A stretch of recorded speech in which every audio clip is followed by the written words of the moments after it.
Mula sa mahiwagang Burnay.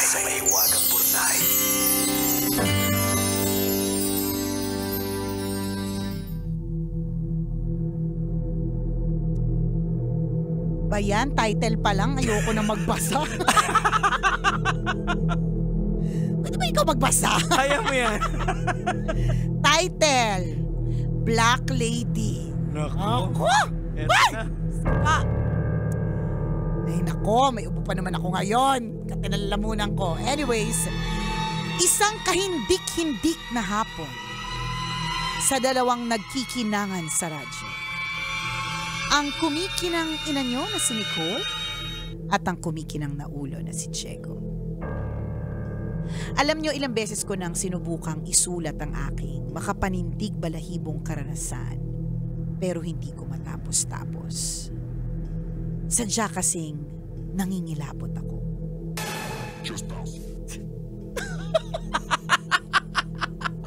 Nagulat ako. Huwag ka nagugulat. Kasi ano mo ginugulat yung sarili mo? Ano ba yan? Malinaw na bumabalik sa aking alaala ang lahat. At para bang nariyan na naman siya sa aking harapan. Yay! Sorry, ako lang po ba yung natakot? Pero dahil panahon na naman ang katatakutan, susubukan kong balikan muli ang karanasang ito. Alin yun?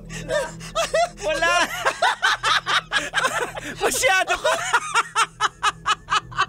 Huwag kang gumagalaw masyado. Nervous ako. Ano yun? Bibi, naayos lang! Teka lang! Masyado ko matatakotin! Ano ba yan? I have so much faith in God naman, di ba? Ano ito? O ayan. Pero dahil nga panahon na naman ng katatakutan, susubukan kong balikan muli ang karanasang ito at ibahagi sa inyo.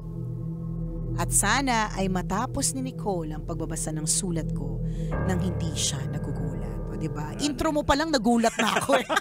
Title mo palang nangatal na ako eh. Nangyari ang nakakatakot na yugto sa buhay ko. 7 taon na ang nakakaraan. Quality control analyst ako noon sa isang kumpanya ng manok.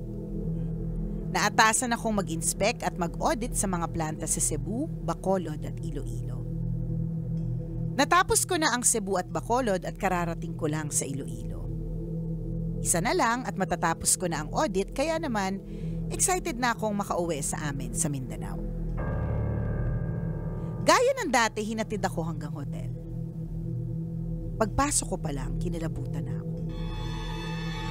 Mabigat ang pakiramdam ko at kakaiba ang dampi ng hangin sa balag. Napansin ko din na napakalawak ng corridor niya kahit hindi naman siya 5-star hotel. Uy, na-imagine ko. Ano? Malawak ang kwarto at may 2 kama. Ang nakakatakot, may 2 kama. Ano ba yan? Tapos mag-isa lang siya. Oo nga. Nilagay ko agad ang mga gamit ko sa kabilang kama.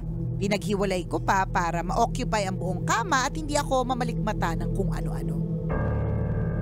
Kailangan kong magising ng 5 a.m. kinabukasan, kaya para siguradong magigising ako, nag-set ako ng maraming alarms.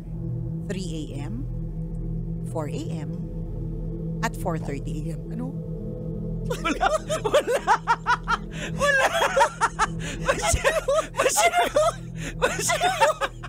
Nagano ka eh! Wala! Napatay ko na yung unang 2 alarm pero nakatulog ako ulit.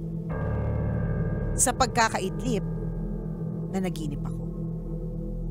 Naglalaba daw ang mama ko sa bahay sa ilalim ng puno ng bayabas. Malungkot niya akong sinabihan na bumangon na. Ah! Oh my God!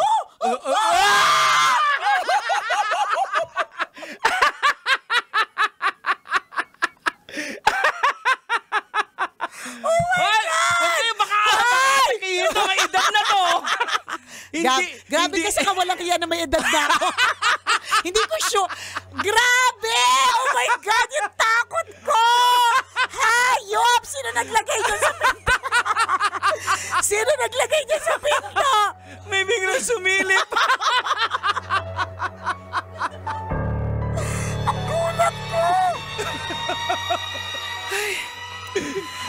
tama si Diego. May edad na ako. Sabi ko nga sa inyo, hanggang 47 years old na lang ito pagbabasa ko ng scary movies. Pambi! Bye, P! Umayos ka. Pasintabi na po sa mga nakikinig po sa amin sa radyo. Sorry po kung basag na po ang eardrums nyo ngayon. Uy, nakakahiya naman doon sa ano. Sandali lang, di ko tuloy matapos-tapos. Yan. Kayo may kasalanan neto. O eto na nga, sabi niya. O eto. Malungkot niya akong sinabihan na humangon.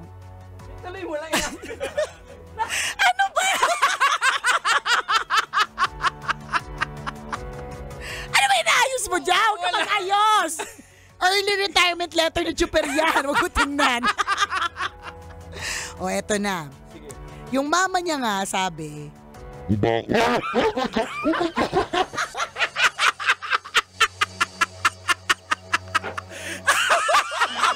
Natakot sa sarili. oh, hello. Oh my gosh, natakot ako sa boses. Oh my gosh. Wala. Huwag ka nga hawak dito, Diego! Alam mo kami dito, Chuper, di namin ginagamit yung mga effects na yan, pambihira. Oh my God!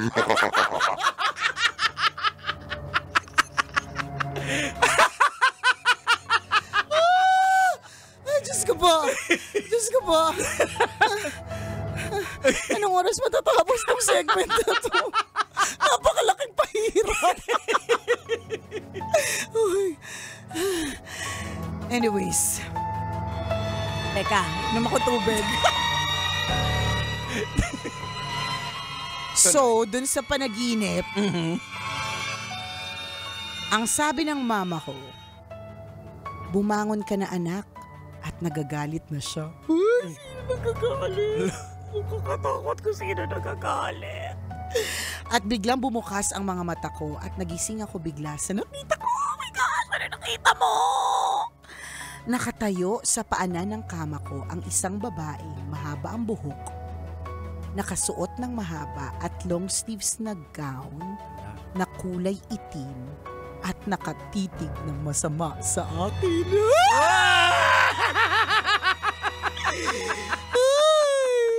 Hindi ako makagalaw sa takot. Pinipilit kong sumigaw pero walang lumalabas na anumang salita mula sa bibig ko. Nakatakot yung... Nakatakot yung image sa likod mo. Pinagpawisan ako ng malapot kahit napakalamig ng aircon sa kwarto. Mariin kong ipinikit ang mga mata ko at 3 beses nagdasal ng ama namin. Pagdilat kong muli, wala na ang babae. Bumangon ako, nagbihis at nag-check out. Wala nang ligo-ligo to, Fred! Rekta ng labas! Hindi ako naligo, hindi din ako lumingon. Kamakailan lang nagkaroon kami ng conference sa Iloilo. Pinuntahan kong muli ang hotel. Pagpasok ko pa lang sa reception, kinalabutan agad ako. Hindi na talaga ako babalik sa hotel na yun. Oh my God!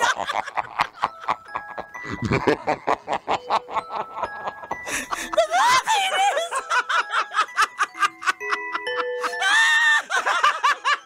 Diyos ko po! Diyos ko po! Tingnan mo yun.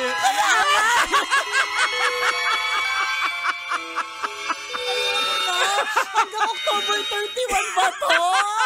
Ayoko na talaga! Ay, tatapos din ang pagbabasa ng kwento ng Mahiwagang Burnay. Ang story ay mula kay Sheila. Sheila, splok mo naman ko ng hotel yan. Oo nga. Nang ano, i-PM mo na lang sa amin. Siyempre, Sa Iloilo ba yun? Sa Iloilo. Nako, saan ba sa Iloilo? Diba? Saan doon? Oo, kasi tumagal din ako ng Iloilo eh. Para... di ba may kwento ko nga rin dun sa Ay, parang tinirahan mo doon? Tinirahan namin dahil sa Iloilo din yun. Oo. Di ba? Ayan. Talagang sa bawat lugar meron talagang iba. Ano?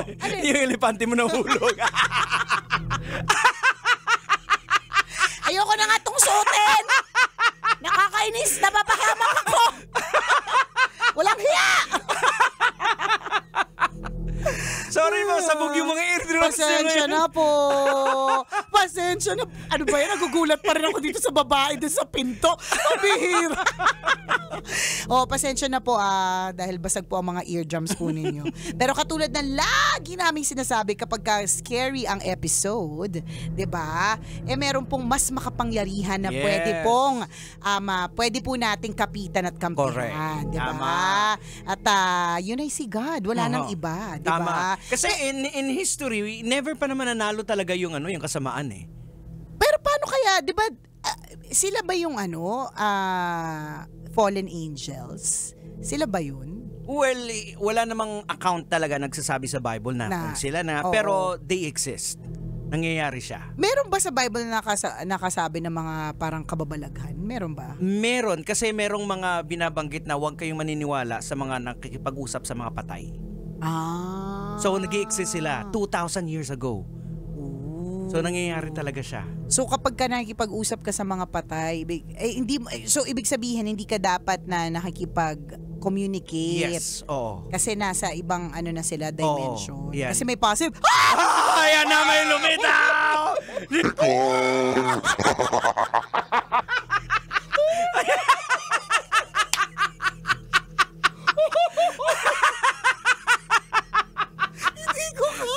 Lumutang bigla. Takot na takot pa naman ako dyan. Sa danan. Bukas pag nagano tayo, hindi ako mag-headset talaga. Kala nyo ha? Mga walang hiya kayo. Pinagtutulong-tulungan nyo ako. Mag-helmet ka na lang kaya. Bukas mag-helmet ako. So, even long before, may mga ganun They na. exist. Nag-i-exist sila. Hindi. Paano yung mga taong para na ipag-usap sila because they want to know their parang... May time nga, may kwento nga sa Bible nung si Apostle Paul nung pumunta sa isang lugar tapos may sumunod sa kanya na bata. Okay. Na kahit saan siya pumunta, sinusundan siya. Yung bata na yun, merong merong nagmamay-ari yun, parang slave siya kasi napipredict niya yung future, kaya yumayaman yung may-ari amo. o yung amo. Oh. Pero ni-rebuke yun ni Paul. So nawala yung demon na yun sa bata. Kaya pinakulong nila si Paul. Kasi Nagalit syempre sila. yun yung dahilan kung bakit hindi na sila yumaman. Oo. So ibig sabihin, hindi po lahat ng paraan ng pagyaman Correct. galing sa Diyos. Yan. Yung iba, galing... Wala akong sinabi. Wala akong sinabi. Nagugulat agad. Wala pa kayo sinasabi. Sorry na po. May edad na. Tapusin na natin ang segment na to. So let's be careful kasi 'di ba? Parang kapag ayoko na, tapusin na natin. Pili ko may one last panakot kayo sa akin. Pero let's be careful. Tama. Kasi again, hindi nga lahat ng mga akala natin galing sa Diyos. Hindi. So let's discern Correct. properly. Ayan. Tsaka lagi tayo mag-pray na i-cover ka ng blood Holy ni Jesus Spirit. Christ. Ayan. And cover. Ako pag gaganyan, nag-i-imagine talaga kung kino-cover ako literal. Yeah. Na parang meron talagang mantle of protection. Ayan. Ganon ang gagawin. Oo. Docs? Alright. O siya! Ka naman akot! Maraming salamat sa pagtutok. Let's continue to pray, mga kabisyo. Ayan. May lumilitaw-litaw. Kaya nga. Hanggang dito na lang po muna kami. Siyempre ako po ang kumikinang na ulo, Diego Bandido. Kasama pa rin ang kumikinang ina mo na si Nicole Yala. Kailangan pa bang i-memorize yan? Beshi!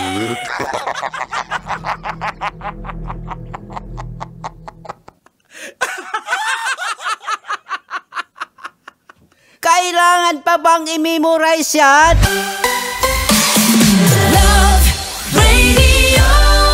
Basic!